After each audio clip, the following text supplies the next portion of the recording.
હવે આગળનો ટોપિક છે કીસ્ટોન સ્પીસીસ. કીસ્ટોન સ્પીસીસનો મતલબ શું?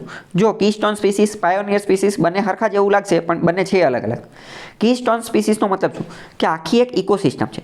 તો ઇકોસિસ્ટમની અંદર ઘણા બધા સજીવ રહેતા હશે. ફોર એક્ઝામ્પલ ગીર ફોરેસ્ટની ઇકોસિસ્ટમ લઈ લઈએ તો અહીંયા કેટલાક સજીવ રહેતા હશે? તો કે સિંહ, હરણ, દીપડા, ઘણી બધી વનસ્પતિ, ઘણા બધા પક્ષીઓ, ત્યાંની જે સોઇલ એ પણ એક આખી ઇકોસિસ્ટમ. તો ઘણા બધા રહેતા હશે. પ્લાન્ટને, એનિમલને, ફંગસને, બેક્ટેરિયાને આવું બધું ઘણી બધી વસ્તુ રહેતી હશે.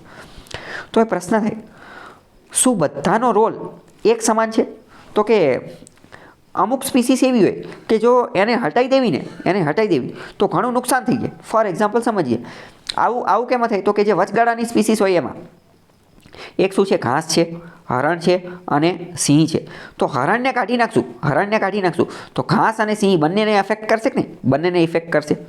તો અમુક સ્પીસીસ એવી હોય કે જે ઘણા બધાને મોટા પાયા ઉપર, મોટા પ્રમાણ ઉપર પ્રભાવિત કરતી હોય. આને કહેવાય કીસ્ટોન સ્પીસીસ. જેમ કે મોસ્ટ ઇમ્પોર્ટન્ટ આપણે વાત કરીએ કે ગીર ફોરેસ્ટ, ગીરનું જંગલ કોના કારણે ઓળખાય છે? તો કે સિંહના કારણે ઓળખાય છે. તો સિંહ જે છે એ યાની કીસ્ટોન સ્પીસીસ થઈ ગઈ કહેવાય. કીસ્ટોન સ્પીસીસ એટલે શું? મહત્ત્વની પ્રજાતિ. આપણે અહીંયા એક રીતે એવું કહી શકીએ કે આપણે તો હમણાં જે ડીપ ઇકોલોજી અને બીજી અમુક સિસ્ટમ જોઈ હતી એમાં આપણે શું જોયું હતું? નીચ, માઇક્રો નીચ ને એ બધું જોયું. ઇકોલોજીકલ નીચ. એની અંદર આપણે શું જોયું કે દરેકનો અલગ રોલ રહેલો છે. પણ હવે અહીંયા આપણે શું જોઈએ છે કે હા, દરેકનો રોલ રહેલો છે પણ અમુકનો રોલ ખૂબ વધારે છે, ખૂબ વિશાળ છે. આપણે જોઈએ કે પિક્ચર જોઈએ તો પિક્ચરમાં તો ઘણા બધા હીરો હોય પણ મેઇન હીરો તો એક જ હોય ને, બરાબર? તો એ મેઇન હીરો જે છે એ કીસ્ટોન સ્પીસીસ. તો કે કીસ્ટોન સ્પીસીસ જે છે એ શું? તો કે પ્લાન્ટ, એનિમલ, ફંગસ કે બેક્ટેરિયા આ એવી વસ્તુ છે કે જેની આખી ઇકોસિસ્ટમ ઉપર ખૂબ જ વધારે માત્રામાં એની અસર હોય, એનો પ્રભાવ જે છે એ ખૂબ વધારે હોય, લીડ એક્ટર તરીકેનું કામ કરતી હોય. કીસ્ટોન સ્પીસીસ નામનો શબ્દ જે છે એ અમેરિકાના ઇકોલોજિસ્ટ રોબર્ટ પાઇન દ્વારા 1966માં પ્રયોજવામાં આવ્યો હતો. Robert Paine 1966. હવે આપણે સમજીએ કે કીસ્ટોન સ્પીસીસ કોણ હશે? તો કીસ્ટોન સ્પીસીસ મેં તમને પહેલાં જ કહી દીધું કે મોટે ભાગે વચગાળાની હશે. વચગાળાની જે પ્રજાતિ હશે એ હશે. અને અથવા તો સર્વોચ્ચ લેવલની. જેમ કે આપણે જોયું કે ગીર ફોરેસ્ટ એની કીસ્ટોન સ્પીસીસ કોણ? તો કે સિંહ.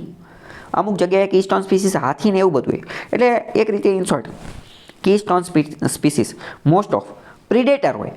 એટલે કે ટર્શિયરી લેવલના જે હતા ને, તૃતીય લેવલના એ જ હોય. એટલે કે પ્રિડેટરને ગુજરાતીમાં કહેવાય શિકારીઓ હોય અને સર્વોચ્ચ લેવલના હોય ને એ હોય. એ હંમેશા કેવું હોય? કીસ્ટોન સ્પીસીસ હોય છે. ખ્યાલ આવ્યો ન?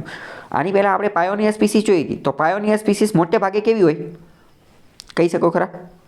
કીસ્ટોન સ્પીસીસની અંદર મેં તમને કીધું કે કીસ્ટોન સ્પીસીસ જે છે એ કેવી હોય? તો કે કીસ્ટોન સ્પીસીસ ટર્શિયરવાળી, તૃતીયવાળી. તો પાયોનિયર સ્પીસીસ કેવી હશે?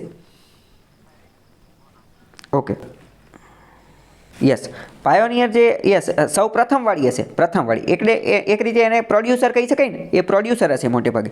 પી ઉપર યાદ રાખી લો, પાયોનિયર તો પ્રોડ્યુસર, બરાબર?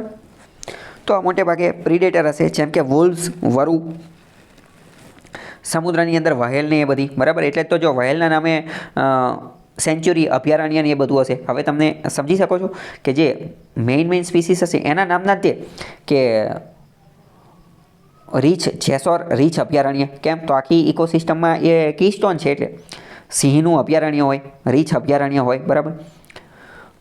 આવી રીતે અમુક હાથીના એના અભયારણ્ય હોય. તો એ કીસ્ટોન સ્પીસીસ હોય છે એટલા માટે. ઓકે, ઇકોસિસ્ટમના એન્જિનિયર તરીકેનું કામ કરતા હોય છે, પોલિનેટર તરીકેનું. ચલો, ઘણી બધી વાર કેવું હોય કે પોલિનેટર્સ પણ હોય. મધમાખી જે છે ને, મધમાખી તો એ શું છે?